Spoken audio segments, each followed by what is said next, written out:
السلام عليكم يا احلى متتبعي شهوات اقتصاديه مع حنان. كنرحب بكم من جديد على القناه، وكنتمنى تكونوا كلكم بخير وعلى خير وفي اتم صحه وسعاده وعافيه وانتم كتشوفوا هذا الفيديو ان شاء الله بحول الله.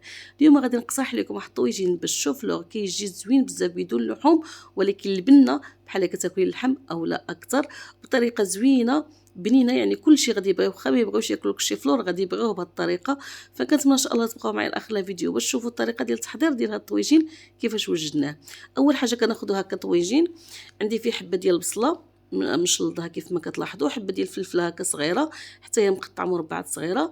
غادي نضيف الزيت، واحد القياس ديال 4 كاس هكذا ديال الزيت، وغادي نضيف الملح من طبيعه كيبقى دائما حسب الذوق. وغادي نخلط هاد المكونات هكذا ونغطي عليها نخليهم حتى ينزلوا، عاد نضيف باقي المكونات ان شاء الله بحول الله.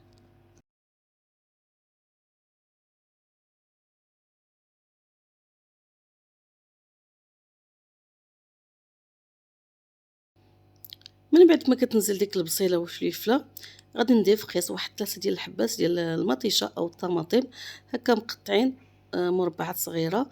غادي نضيف واحد 3 ولا 4 هكا ديال الفصوص ديال الثوم اللي محكوكين، وجوج معالق كبار ديال القزبر ومعدنوس. وبالنسبه للتوابل فغادي نضيف معلقه صغيره ديال الابزار، معلقه صغيره ديال التحميره او الفلفله الحمراء، ومعلقه صغيره ديال الخرقوم اللي هو الكركم، وكذلك معلقه صغيره ديال القزبر حبوب اللي كيتواتى بزاف مع هاد الصلصه او هاد لاصوص اللي غادي نوجدو. صافي غادي نحرك هاد المكونات كامله هكذا ونخليهم يتشحروا شويه.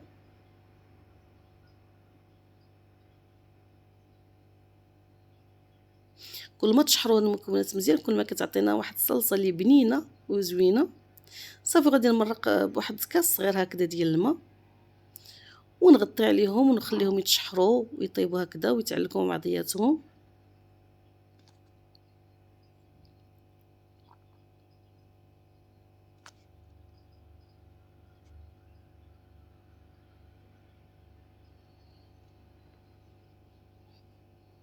هنا غادي نضيف واحد قياس معلقه كبيره ديال مطيشه الحك او الطماطم مصبره.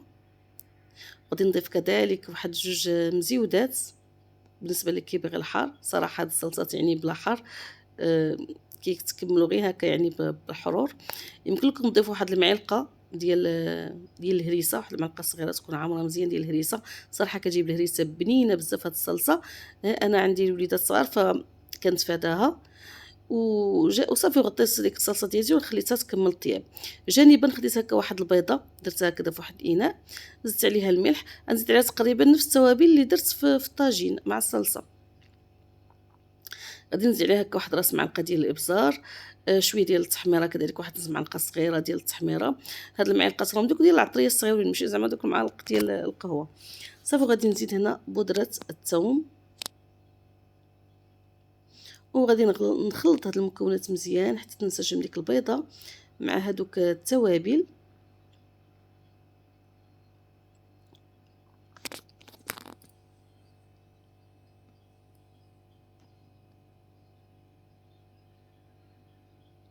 وجانبا كنكون موجده الشوفلور اللي فورته هكذا مع ورقه سيدنا موسى مع حبه ديال الثوم والملح من طبيعه الحال باش يجي بنين.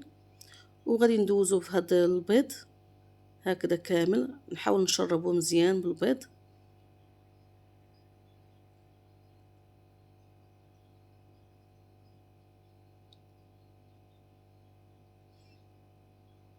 نغطيوه مزيان هكذا بالبيض نلبسوه به ونقليوه. اللي بغى يقليه صراحه كيجي بنين بزاف مقلي،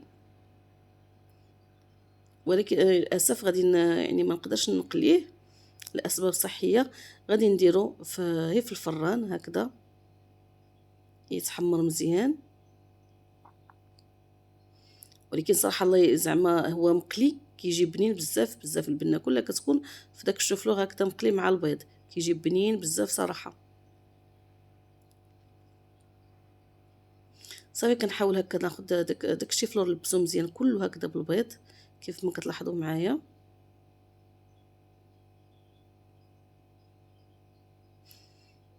وغادي نستفو واحد المقيله وغادي ندخلو انا الفران هكذا اللي غنكون مسخناه مزيان وشاعل عليه من الفوق ومن التحت، ونخليه يتحمر مزيان.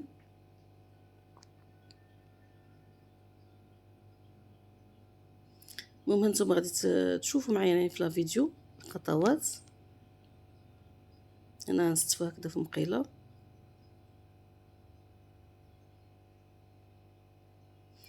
صافي ودخلته الفران في الوسط كيف ما قلت على درجه عاليه باش يتحمر لي مزيان ويتقرمش حتى كيصبح على هذا الشكل كيتحمر مزيان. وكنولي نزيدو لهذيك الصلصه اللي كتكون تشحرات مزيان.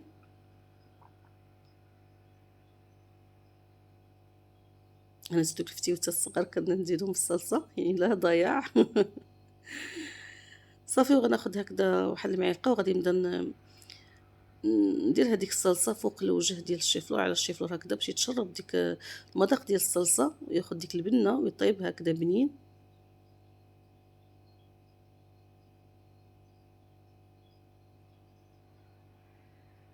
صافي من بعد ما غادي نوزع ديك الصلصه فوق الشيفلور ديالي كامل غادي نولي نغطي على الطويجين ديالي ونخليه يكمل الطياب ديالو حتى كيتشرب مزيان وكيتشحر.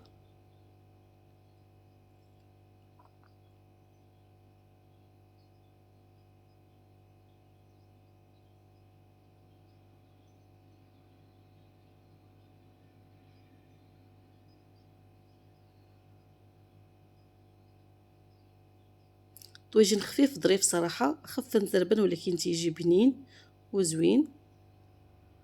يمكننا نقدموه كمقبله او كطبق رئيسي لما لا. واللي ما كياكلش يعني الشيفلور بهذه الطريقه غادي ياكلو بخصوص الا قليناه كيجي بنين بزاف. صافي تيكون هذا هو الشكل النهائي ديال الطويجين ديالنا بعد ما كيتشحر وكيتقدم كيجي زوين بنين. كنتمنى ان شاء الله تجربوه، وكنتمنى كنت خفيفه ظريفه عليكم. ما تبخلوش على اختكم حنان بلايك اشتراك بارطاج مع الاهل والاصدقاء، وشكرا بزاف والى اللقاء في وصفه قادمه ان شاء الله بحول الله. السلام عليكم.